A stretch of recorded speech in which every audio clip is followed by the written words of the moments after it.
بسم اللہ الرحمن الرحیم۔ السلام علیکم ورحمۃ اللہ وبرکاتہ۔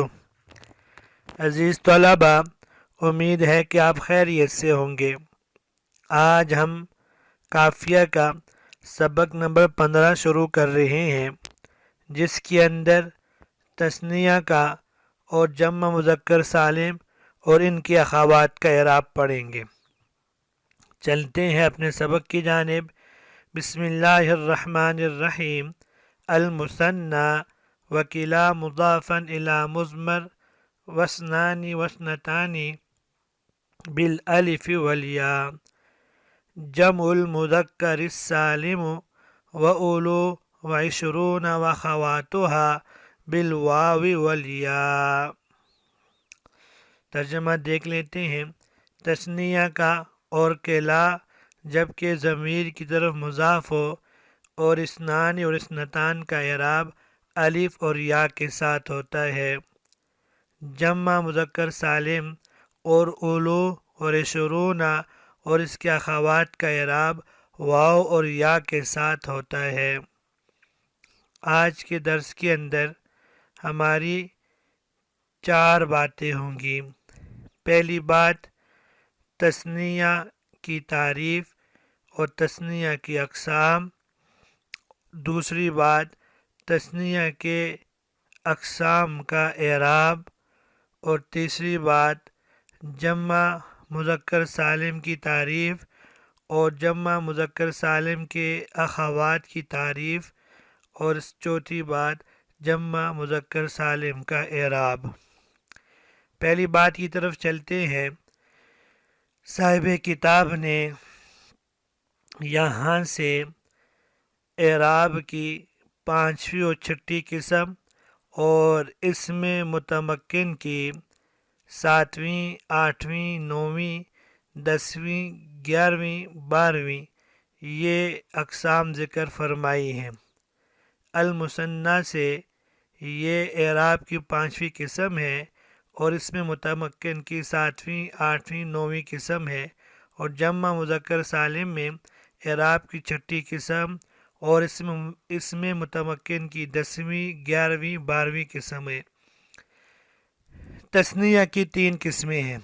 ایک ہے تثنیہ حقیقی، جس کے لیے 3 شرطیں ہیں۔ نمبر 1، تثنیہ والا معنی ہو۔ نمبر 2، تثنیہ والا وزن ہو۔ نمبر 3، اس کے مادے سے اس کا مفرد بھی ہو، جیسے رجلانی، کتابانی۔ دوسری تثنیہ سوری ہے۔ تثنیہ سوری وہ ہے جس میں 2 شرطیں ہیں۔ نمبر 1، تثنیہ والا معنی ہو۔ نمبر 2، تثنیہ والا وزن ہو، جیسے اثنانی و اثنتانی۔ نمبر 3، تثنیہ معنوی۔ تثنیہ معنوی وہ ہے جس میں 1 شرط ہو کہ معنی تثنیہ والا ہو، لیکن وزن تثنیہ والا نہ ہو، اور مادہ بھی مفرد اس کا اسی سے نہ ہو، جیسے کلا، کلتا۔ ان تینوں قسموں کا اعراب حالت رفع میں الف کے ساتھ، حالت نصب اور جر یا ما قبل مفتوح کے ساتھ۔ مشہور مثال تو یہ ہے، جاء الرجلان کلاہما و اثنان و اثنتان، رأیت الرجلین کلیہما و اثنین و اثنتین، مررت برجلین کلیہما و اثنین و اثنتین۔ صرف کلا کے لیے شرط یہ ہے کہ وہ ضمیر کی طرف مضاف ہو۔ اگر کلا ضمیر کی طرف مضاف نہ ہوا، اس میں ظاہر کی طرف مضاف ہوا، تو پھر اس کا اعراب حرکت والا ہوگا، لیکن اعراب تقدیری ہوگا، جیسے جاءنی کلا الرجلین، رأیت کلا الرجلین، مررت بکلا الرجلین۔ کلا کے ساتھ کلتا کو ذکر صاحب کتاب نے نہیں کیا، کیونکہ کلتا کلا کے تابع ہے۔ باقی اثنان کے ساتھ اثنتان کو ذکر کر دیا، اس کے اندر کیونکہ عدد ہے اور عدد کے اندر 2 لغات ہیں، اور 2 لغات کو واضح کرنے کے لیے انہوں نے یہ بتلا دیا کہ ایک اثنان ہے، دوسری اثنتان ہے، اس لیے دونوں کو ذکر کرنے کی ضرورت پڑ گئی۔ آگے ہے جمع المذکر السالم و اولو و عشرون و خواتو بالواو والیاء۔ اعراب کی یہ چھٹی قسم ہے اور اس میں متمکن کی 10ویں 11ویں 12ویں ہیں۔ جمع مذکر سالم کی تعریف۔ جمع مذکر سالم وہ جمع ہے جس کو واحد سے بنایا گیا ہو اور وہ جمع واو اور نون یا ماقبل مکسور اور نون کے ساتھ ہو، خواہ اس کا واحد مذکر ہو جیسے مسلمون کی جمع مسلمون، صالحون کی جمع صالحون، یا اس کا واحد مؤنث ہو جیسے سنتون کی جمع سنون۔ اس کو جمع مذکر سالم حقیقی کہتے ہیں۔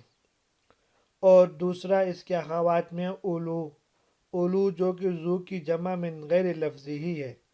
من غیر لفظی کا معنی یہ کہ ذو کے مفرد ہے، اس کا لفظ اور ہے، اولو جمع ہے، اس کے الفاظ اور ہیں۔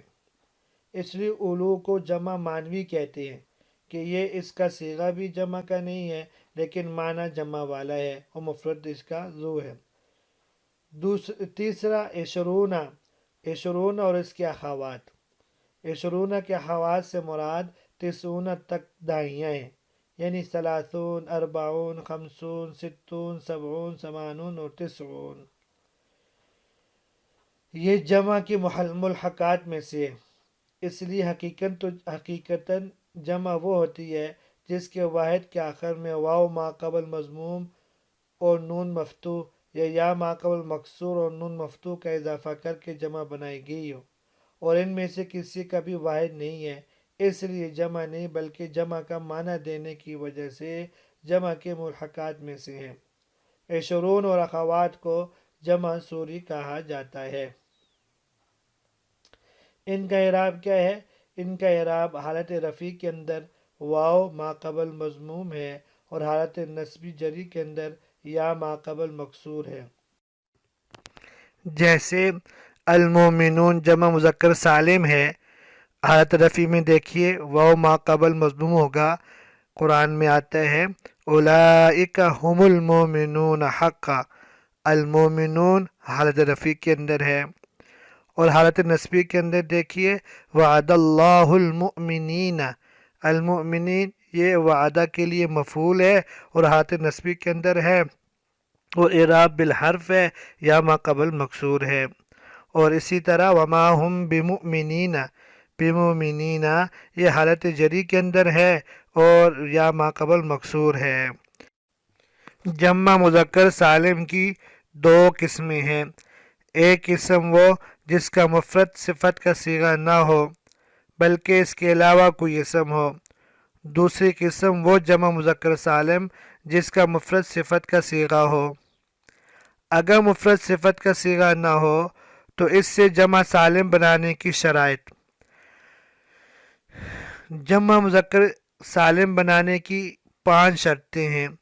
پہلی شرط یہ ہے کہ وہ اسم علم یعنی نام ہو، دوسری شرط یہ ہے کہ وہ مذکر ہو، تیسری شرط یہ کہ وہ عاقل ہو، چوتھی شرط یہ ہے کہ اس کے آخر میں تا نہ ہو بلکہ وہ اسم تا سے خالی ہو، اور پانچویں شرط یہ ہے کہ وہ ترکیب سے بھی خالی ہو، جیسے زید علم بھی ہے، مذکر بھی ہے، عاقل بھی ہے، تا سے اور ترکیب سے خالی بھی ہے تو اس کی جمع زیدون آ سکتی ہے۔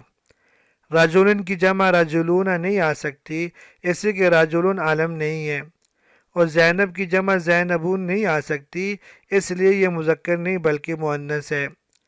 اگر کسی گھوڑے یا کسی اور جانور کا نام سابق رکھ دیا جائے تو اس کی جمع سابقون نہیں آ سکتی اس لیے یہ عاقل نہیں ہے، اور اسی طرح سیبویہ کی جمع سیبویون نہیں آ سکتی اس لیے کہ اس کے آخر میں تا ہے، اور مادی کرب کی جمع مادی کربون نہیں آ سکتی اس لیے کہ یہ مرکب ہے۔ اگر جمع سالم کا مفرد صفت کا صیغہ ہو تو اس سے جمع سالم بنانے کی 6 شرطیں ہیں۔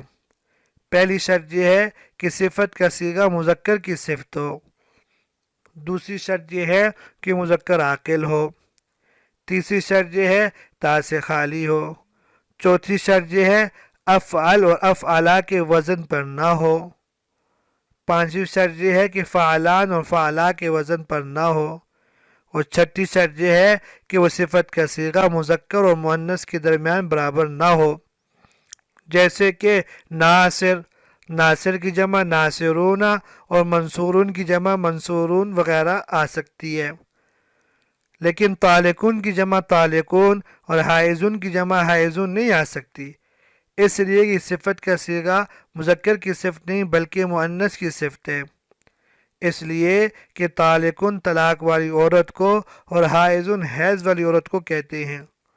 لاحقن کی جمع لاحقن نہیں آ سکتی، اس لیے کہ یہ عاقل کی صفت نہیں۔ علامت کی جمع علامتن نہیں آ سکتی، اس لیے کہ یہ صفت کا صیغہ تا سے خالی نہیں، اور اسی طرح احمر کی جمع احمرون اور حمراء کی جمع حمراؤن نہیں آ سکتی، اس لیے کہ یہ افعل اور فعلا کے وزن پر ہیں۔ سکران کی جمع سکرانون اور سکارا کی جمع سکریون نہیں آ سکتی، اس لیے کہ صفت کا صیغہ فعلان اور فعلا کے وزن پر ہے۔ اب اس کو یہ اعراب کیوں دیا، جمع مذکر سالم کو یہ اعراب کیوں دیا گیا؟ اس کا جواب یہ ہے کہ مفرد اصل ہے اور جمع اس کی فرع ہے۔ جب مفرد کو اصل اعراب بالحرکت لفظی دیا گیا تو اس کی فرع یعنی جمع کو اور اس کی ملحقات کو فرعی اعراب بالحرف لفظی دے دیا گیا۔